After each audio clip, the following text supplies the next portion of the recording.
ఇక ఆడేదో చెక్ ఇచ్చిండు ఏడ మహబూబ్ నగర్లో 2750 కోట్లు రుణమాఫీ చెక్ ఇచ్చిన నిన్నాడు నవంబర్ 30 నాడు రేవంత్ రెడ్డి మహబూబ్ నగర్లో చెక్ ఇస్తే ఇవాళ ఫిబ్రవరి 9వ తారీఖు ఇవాళకి ఆ చెక్ ఇంకా బ్యాంకులో పట్టలేదు. మరి డమ్మీ చెక్ ఇచ్చినవా, డూప్లికేట్ చెక్ ఇచ్చినవా, చెక్ బౌన్స్ అయిందా, చెక్ ఫెయిల్ అయిందా, ఉత్తుత్త చెక్ ఇచ్చినవా? మరి ఆ చెక్ ఎందుకు పట్టలేదు? ఇంకా నువ్వు నవంబర్ 30 నాడు చెక్ ఇచ్చిన సపట్లు కొట్టించుకుంటువి, సీటీలు కొట్టించుకుంటువి. మరి ఇదివరకు 2750 కోట్ల రూపాయల రుణమాఫీ పైసలు నవంబర్ 30 నుంచి ఫిబ్రవరి 8 తారీఖు దాకా ఎందుకు పడలేదు రేవంత్ రెడ్డి అని నేను అడుగుతా ఉన్నా. చెప్పు సమాధానం.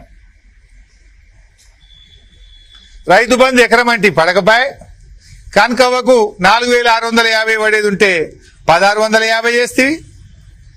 కొంతమంది కొత్త పాస్బుక్లు వచ్చినాయి ఈ మధ్య భూమి కొనుక్కున్న వాళ్ళకైతే అసలే పట్టలు. అరే అంతా ఆన్లైనే కదా. కేసీఆర్ ఉండగా ఆటోమేటిక్ వానకాలం నుంచి యాసంగి లోపల పంట భూమి కొంటే కూడా యాసంగిలో పైసలు పడ్డాయి. నీ ఎందుకు పట్టలేవు? కొత్తగా పాస్బుక్లు వచ్చిన వాళ్ళకు, ఎకరంలో భూమి ఉన్న వాళ్ళకు రైతు భరోసా పట్టలేదు. వెరిఫై చేయండి, ప్రతి రైతుకు ఇవ్వండి అని చెప్పి నేను ఈరోజు డిమాండ్ చేస్తా ఉన్నా. చాలా చిత్రాలు ఉన్నాయి ఈ రేవంత్ పాలనలో. ఈ రేవంత్ చిత్రాలకు పాపం అధికారులు తలలు పట్టుకుంటారు. ఏం చెప్పాలనో కింద రైతులు అడుగుతుంటే సమాధానం చెప్పలేక తలలు పట్టుకుంటున్న పరిస్థితి ఉన్నది.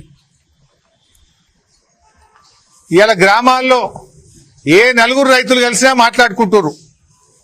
ఇక ఈ గవర్నమెంట్ మంచిగా లేదు, మోసం చేసింది, ఈ గవర్నమెంట్ కు వచ్చే ఎన్నికల్లో గట్టిగా బుద్ధి చెప్పాలని ఇవాళ రైతులందరూ కూడా ఎదురు చూస్తున్నారు.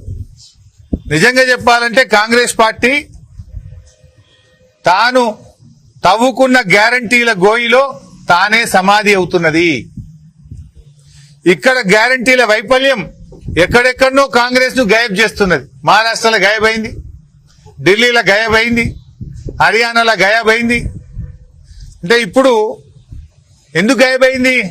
ఇక్కడ హామీలు అమలు చేయలేదు కనుక, ఇక్కడ ప్రజల్ని మోసం చేసింది కనుక హర్యానా ప్రజలు, మహారాష్ట్ర ప్రజలు, ఢిల్లీ ప్రజలు తెలుసుకున్నారు కాంగ్రెస్ పార్టీకి గుణపాఠం చెప్పింది.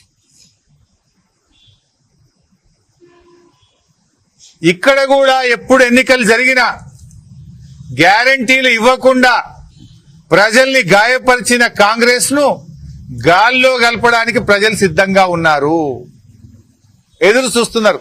ఎప్పుడు వస్తాయా ఈ కాంగ్రెస్, ఎప్పుడు గాల్లో గలుపుదామా? మాయ మాటలు చెప్పి బాండ్ పేపర్ల మీద రాసిచ్చి, దేవుళ్ల మీద ఒట్టుబెట్టి, రాజ్యాంగం మీద ప్రమాణం చేసి ప్రజల్ని మోసం చేసిన కాంగ్రెస్ పార్టీ గుణపాఠం చెప్పాలని ఇవాళ ప్రజలు ఎదురు చూస్తా ఉన్నారు. బీఆర్ఎస్ పార్టీదేమో జగమంత పాలన, కాంగ్రెస్ పార్టీది సగమంత పాలన. ఎందుకు? 15,000 రైతు బంధన 6,000 ఇవ్వబడుతుంది.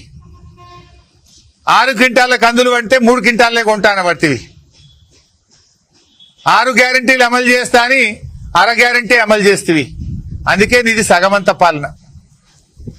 మేము అన్ని వర్గాలకు సంక్షేమాన్ని అందిస్తే మీరు మండలానికి ఒక్క గ్రామానికే సంక్షేమం అందించారు.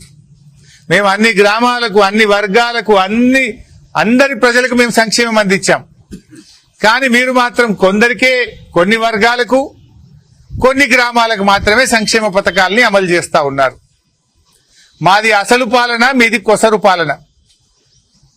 సంక్షేమం, సంపూర్ణం, సంతోషం, సంతృప్తి ఇది బీఆర్ఎస్ విధానం. సంక్షోభం, అసంపూర్ణం, అసంతృప్తి, అసహనం ఇది కాంగ్రెస్ విధానం.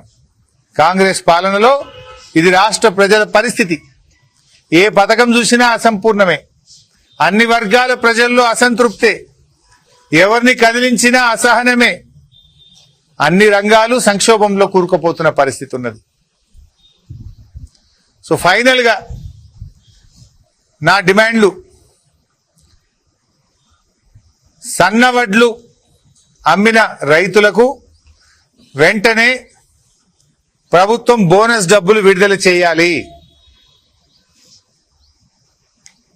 షరతులు, కోతలు లేకుండా